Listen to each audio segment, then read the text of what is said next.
Hello everyone and welcome to a new video on the channel. In today's video I'm going to be going through the 11th part of my Blu-ray collection for 2022. Near the end now. This is the last part of my actual Blu-ray collection, and then after this I will go into the ones that I've not yet watched, so I can't really give an opinion on them. So it will be just a case of showing them. I know they've all more than likely been shown on the channel at some point before, but it's all in one go. And then that's it for the year, and I will try and think of something to replace those videos. It may be the case of doing more frequent videos, just shorter, for different things. I've got a few ideas in my head at the moment.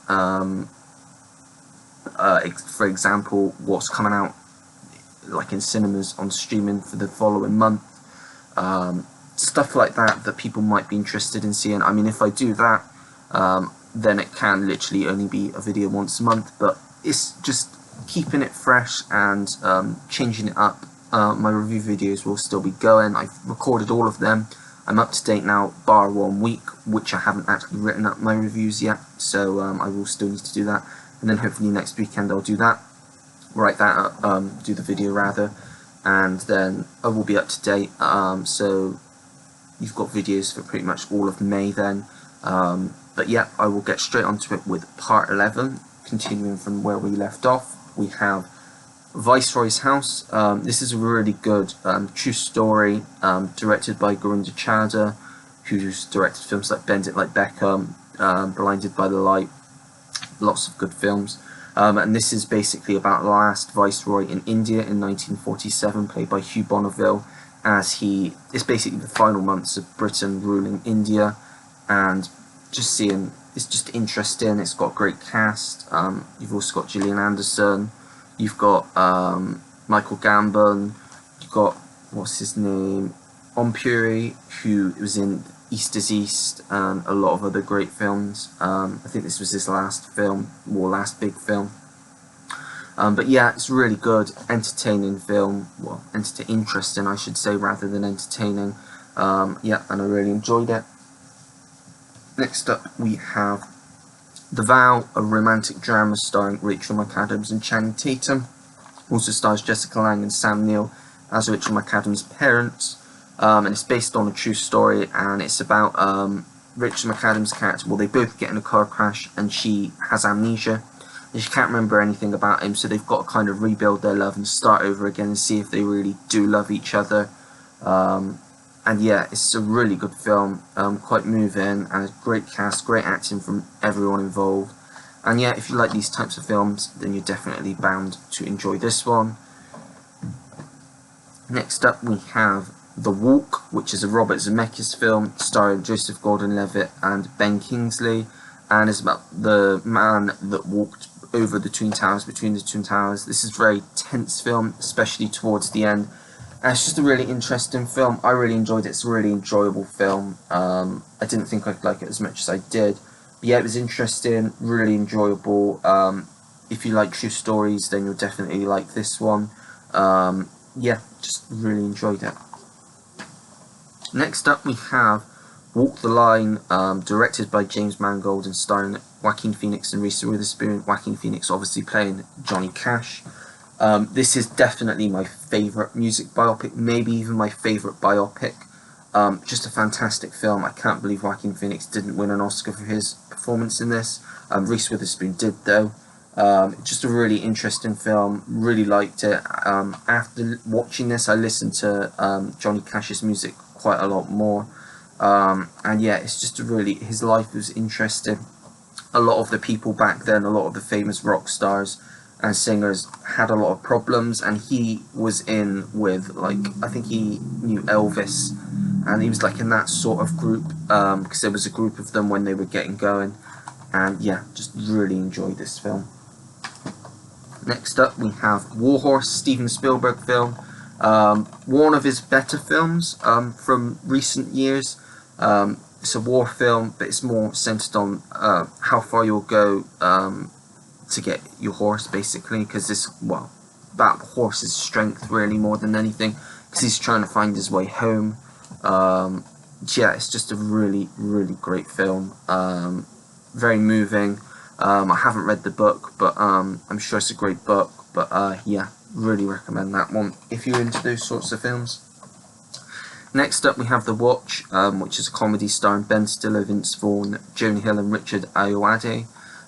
Really funny, not great, but it is really funny. It's directed by Akiva Schaffer and produced by Sean Levy. Yeah, it's basically about Neighborhood Watch, who are trying to stop aliens from invading their community. It sounds stupid, it is quite stupid, but it is really funny. I really like all the actors involved, and yeah, it's just got a lot of funny bits in it, and it's just a great, like, watch. Next up we have Water for Elephants, starring Reese Witherspoon, Robert Pattinson, and Christoph Waltz. Yeah, this is a really nice film about basically a tale of forbidden love. Reese Witherspoon plays the basically the ringmaster's wife, who's also a performer at the circus that he owns, and Robert Pattinson's a veterinary student who just joins on the circus because he loses everything, but he falls in love with Reese Witherspoon's character, and it's just a beautiful film. I really enjoyed this. If you like circus type films, road trip type films, then you probably will enjoy this as much as I did. Next up we have Waterworld, starring Kevin Costner. Yeah, I really enjoyed this one. I'd heard a lot of people say that it's quite slow, and like it was a massive flop back in its day, but I really enjoyed it. I thought it was a really entertaining film. Very 90s, had a very 90s feel to it. And yeah, I would definitely be interested in buying this on 4K, because I'm sure it'll look fantastic, because it looked great on Blu-ray, so I'm sure it will look even better on 4K. Next up we have The Way, Way Back, which is a comedy directed by Nat Faxon and Jim Rash. So Nat Faxon, he's been in a lot of comedies. I can't think of any off the top of my head, but I know I've seen him in quite a lot of stuff. And Jim Rash was in Community. If you've not seen that, it's a fantastic series. Definitely recommend watching that. This has got a great cast. You've got Steve Carell, Toni Collette, Sam Rockwell, Alison Janney, Anna Sophia Robb, Maya Rudolph. Yes, great film. Like a coming of age film, I suppose, comedy. But yeah, it's got a very similar tone to like Little Miss Sunshine, which says at the top from the same studio, and Juno, that sort of tone. And yeah, really entertaining film. Really enjoyed that one. Then we have The Wedding Singer, classic from the 90s, one of Adam Sandler's best. Yeah, not much more you can say on that. It's a great comedy film. If you like comedies, but you're not really a fan of Adam Sandler, I would say this is one to try, because this shows that he is funny. Then we have We Bought a Zoo, starring Matt Damon and Scarlett Johansson, directed by Cameron Crowe. Love this film. I've watched this so many times, because it's based on a true story. And the zoo in question isn't that far from where I live, really. I think it's Dartmoor Zoo, or Dartmouth, or it's down south, so not that long, about an hour, 2 hours away from me. But obviously they saw this and thought this would be a great story to tell, and like put on the big screen, and they sent it over to America. And yeah, it's just like all of Cameron Crowe's films, just feel good, really great film. So yeah, that one I can definitely recommend. And then we have a great Christmas film that I watched for the first time last year, White Christmas. Yeah, this is just a really classic film. What more can you say? It's a classic. Just a must-watch at Christmas, up there with It's a Wonderful Life. So yeah, not much more can be said about that, other than definitely a go-to Christmas film for me now. Then moving on to the second pile, we have The Witches. This is the remake directed by Robert Zemeckis, starring Anne Hathaway, Octavia Spencer, and Stanley Tucci. I haven't seen the original for a hell of a long time, but I watched this, and I know a lot of people didn't like it, but I actually quite enjoyed it for what it was. I thought it was a charming, pleasant film. CGI wasn't great, but yeah, it's Robert Zemeckis. I like Robert Zemeckis, he's my favourite director. So yeah, I knew I was going to like it, so very happy to have that one. Then we have The Wolf of Wall Street, which is probably my favourite Martin Scorsese film. Might even be my favourite DiCaprio film. Just a great film. and one that I can't say enough about, but definitely watch it if you like Martin Scorsese. It's a must-watch film. Yeah, and it's based on a true story as well. Then we have Wander, starring Julia Roberts, Owen Wilson and Jacob Tremblay. Really heartwarming film about a young boy who has a facial deformity, and it's basically him entering life, like going to school for the first time and coming out of the shield that his parents have had him in, basically from birth. Really great film. I think it's the last film I saw Julia Roberts in, and it's really just a lovely film, uplifting film, one that I can definitely recommend if you're into those sorts of films. Next up we have World War Z, starring Brad Pitt. Great zombie film, one of my favourite zombie films, because it's very clever as well in the way that it is done. Yeah, it's basically about this pandemic that just comes out of nowhere, and people are turning into zombies, and Brad Pitt's trying to find out a cure, kind of, or not a cure, more trying to find out what is happening, how it's spreading, what it's come from. It's just a great film. Then we have White House Down, starring Channing Tatum and Jamie Foxx, directed by Roland Emmerich, and this came out around the same time as Olympus Has Fallen. I personally prefer this one, although overall I prefer the Olympus Has Fallen trilogy. I like those films a lot, but of the first Olympus Has Fallen film, I prefer this one. Just think it's bigger, there's a lot more action, and I just had a lot more fun with this. The cast's great. You've also got Maggie Gyllenhaal, Jason Clarke, Richard Jenkins, James Woods, and yeah, just a really enjoyable film, White House Down. Then we have another Christmas film, Why Him, starring Bryan Cranston and James Franco.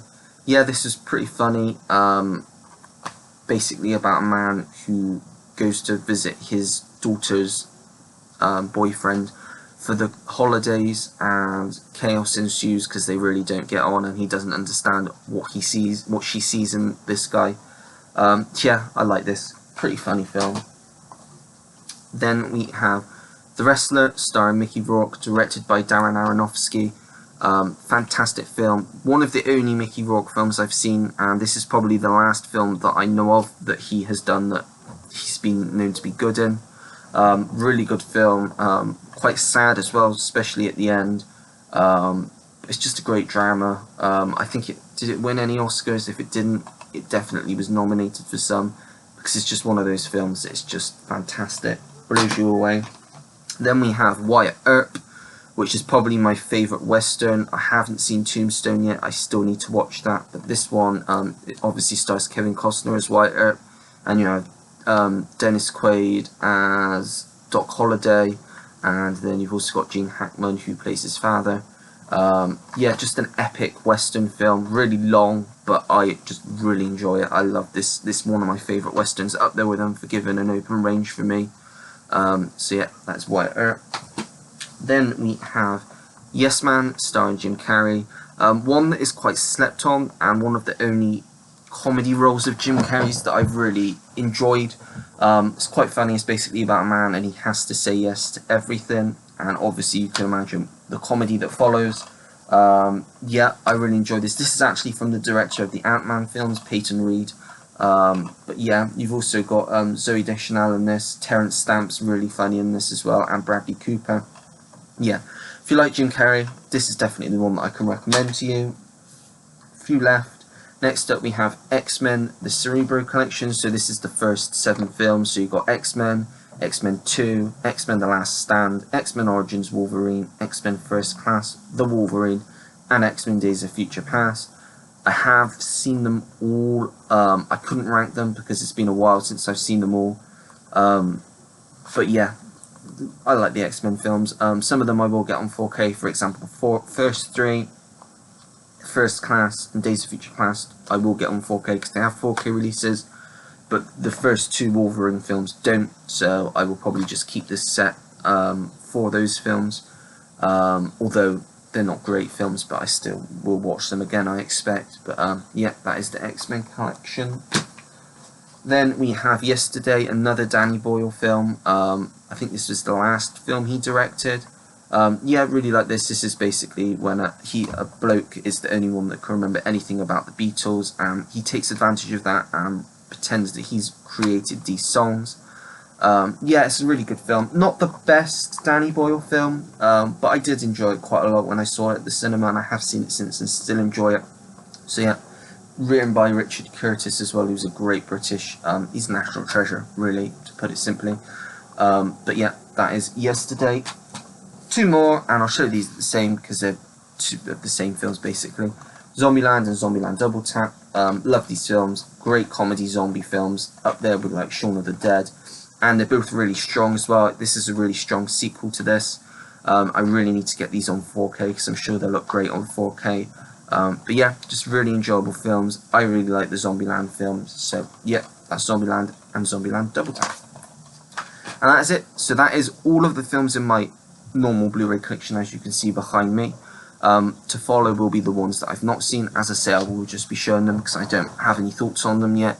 But yeah, let me know if you've seen any of those films, what you think of them. Are there any that you are interested in getting? Let me know anything and everything down below. I get back to anyone that takes the time to leave me a comment. If you like the video, don't forget to give it a like, subscribe if you want to see more videos like this, and turn your notification bell on so you know when I have a new video uploaded onto the channel. And that is it. So until next time everyone, take care, goodbye.